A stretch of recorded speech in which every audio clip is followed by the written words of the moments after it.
Om Swastiastu. Assalamualaikum warahmatullahi wabarakatuh. Salam sejahtera untuk kita semua. Shalom Namo Buddhaya dan salam harmoni. Pada pagi hari ini, kami kelompok 1 akan mempresentasikan materi mengenai jurnal penutup dan neraca saldo penutupan. Mata kuliah pengantar akuntansi dengan dosen pengampunya Putu Riesti Masdiantini, SE MSI. Sebelum kami memulai presentasi, izinkan kami memperkenalkan diri terlebih dahulu.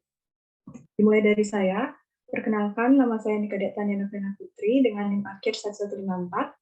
Selanjutnya, perkenalkan nama saya Mered Kamil dengan NIM akhir 1165. Selanjutnya, Abdi. Perkenalkan nama saya Abdi Budiawan dengan NIM 22170411198. Kenalkan, nama saya Eda Bagus Kredit Nova Krisna Sediswara dengan NIM akhir 1242. Selanjutnya, Wisya. Kenalkan, saya Lustri Syawati dengan NIM akhir 1088. baik, untuk mengefisiensikan waktu, presentasi akan kami mulai. Adapun materi yang akan kami sampaikan, yang pertama mengenai pengertian jurnal penutup, yang kedua fungsi jurnal penutup, yang ketiga prosedur jurnal penutup, dan yang keempat neraca saldo penutupan. Silakan untuk materi. Maaf, Mahir masih unmute. Ya, maaf ya. Baik, materi pertama akan dijelaskan oleh saya mengenai pengertian dari jurnal penutup. Jurnal penutup atau yang bisa diistilahkan dengan closing and trials journal adalah jurnal yang dibuat pada akhir periode akuntansi dengan tujuan menutup akun-akun sementara atau akun nominal. Nah, jurnal penutup ini dilakukan agar transaksi pendapatan dan beban tidak bercampur dengan transaksi yang sama dari periode sebelumnya.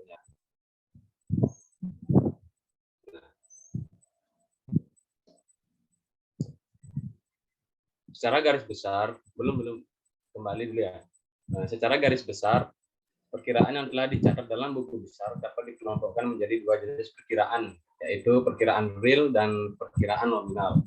Perkiraan real tidak perlu ditutup karena perkiraan tersebut berkaitan dengan beberapa periode akuntansi dan saldo perkiraan real tersebut akan terbawa ke dalam proses akuntansi pada periode berikutnya.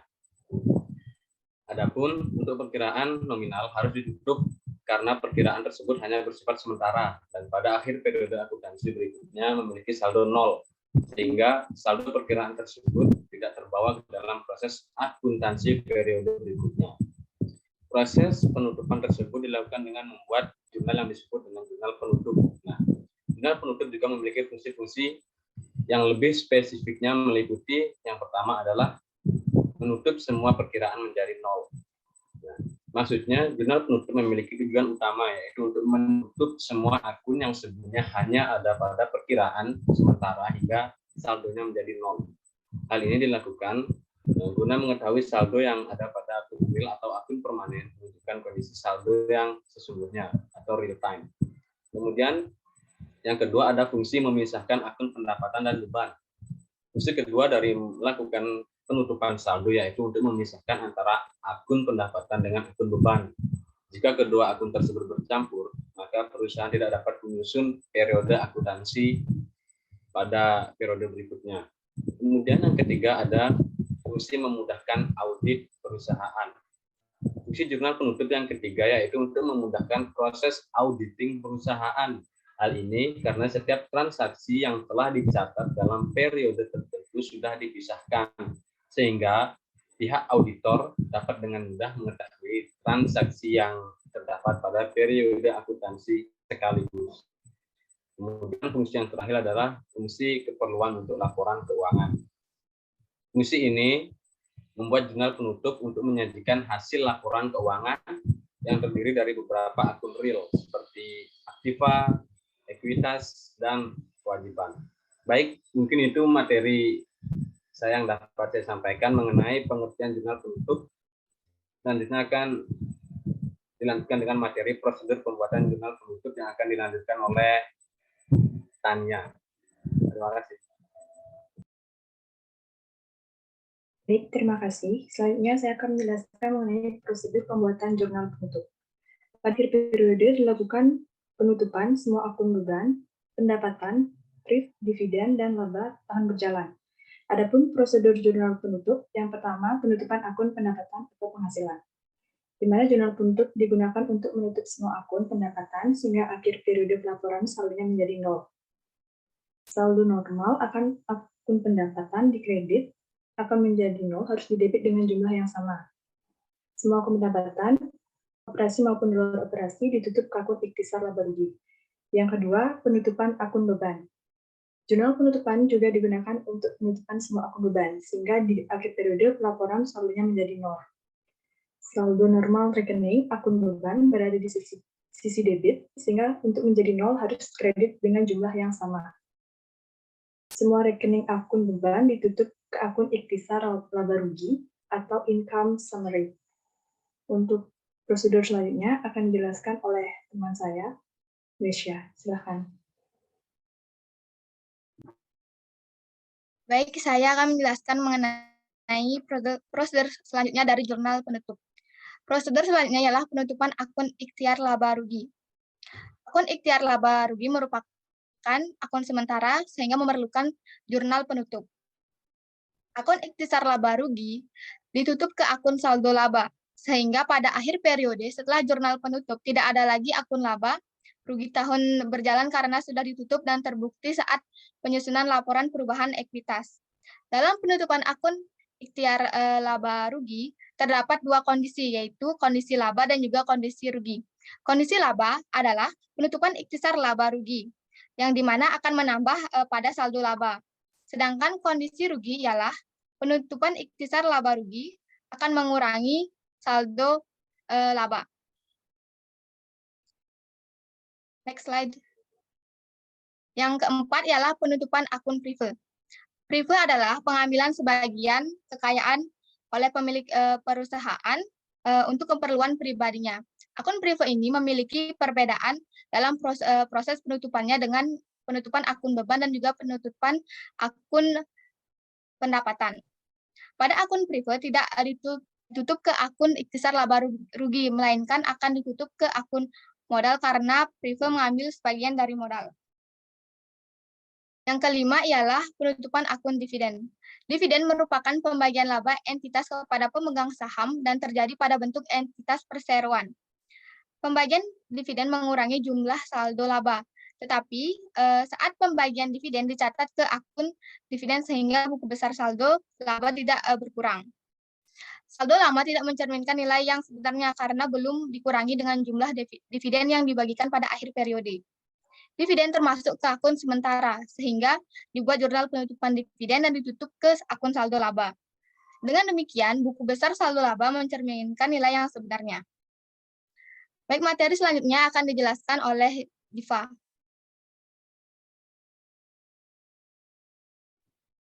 Baik, di sini saya akan menjelaskan tentang pengertian dari neraca saldo penutupan. Neraca saldo penutupan adalah sebuah daftar yang berisi seluruh saldo real akun dan dibuat pada akhir periode pelaporan pada suatu perusahaan. Next. Adapun tujuan dan manfaat dari neraca saldo penutupan.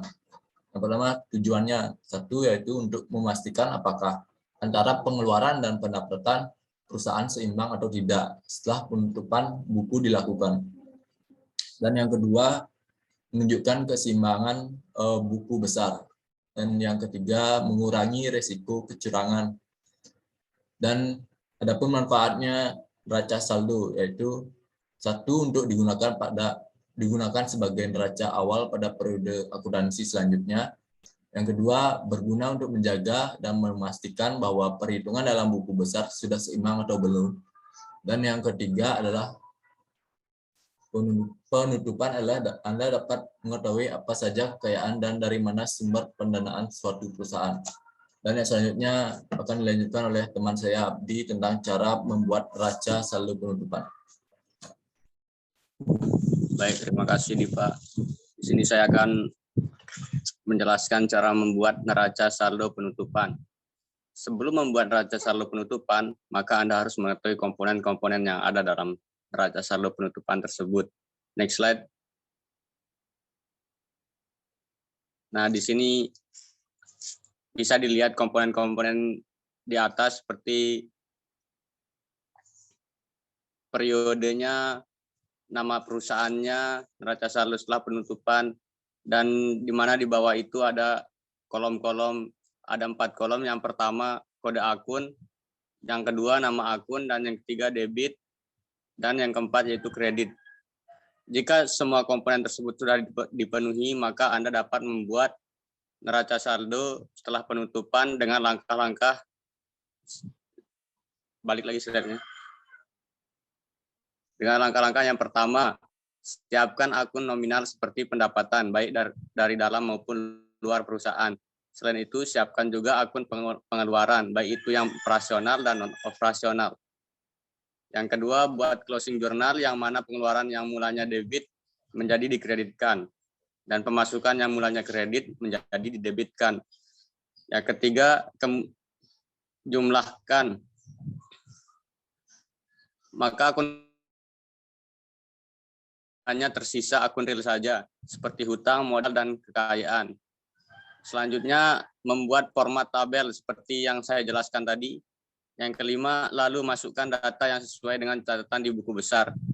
Dan yang terakhir yaitu lakukan perhitungan dengan teliti sehingga saldo debit dan kredit totalnya sama atau didapatkan total yang balance antara debit dan kredit. Sekian penjelasan dari saya kembalikan ke moderator. Baik, saya kembalikan. Izinkan saya menyampaikan sebuah kutipan yang difilosofikan oleh Dahlan Iskan yang merupakan mantan CEO surat kabar dari Jawa Pos. Di sini beliau menganggap bahwa kesuksesan berawal dari kejadian melihat peluang. Jadi kita sebagai seorang mahasiswa harus mampu melihat setiap peluang dan mengkonversikan peluang tersebut menjadi sebuah kesempatan yang akan bawa kita pada kesuksesan di masa depan nanti. Kemudian next slide. Nah, cuci tangan sampai bersih. Cukup sekian dan terima kasih. Baik, moderator, saya kembalikan. Baik, terima kasih Mahir. Untuk presentasi karena materi sudah semua disampaikan dan tidak ada sesi tanya jawab. Baik, terima kasih pada teman-teman semua yang telah menyampaikan materinya dengan baik dan benar-benarnya. Cukup sekian presentasi dari kami. Apabila ada salah kata mohon dimaafkan. Dan untuk moderator apabila ada tambahkan dipersilakan. Apabila ada tambahan persilakan.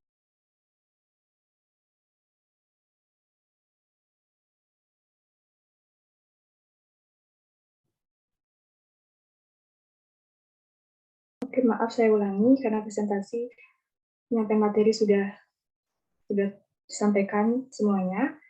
Jadi tidak ada lagi sesi diskusi dan tidak ada lagi penyampaian. Kami dari kelompok 1 mengucapkan terima kasih dan mohon maaf apabila ada kesalahan dalam penyampaian materi. Akhir kata, tutup dengan Padma Santi. Om Santi Santi Santi Om. Terima kasih.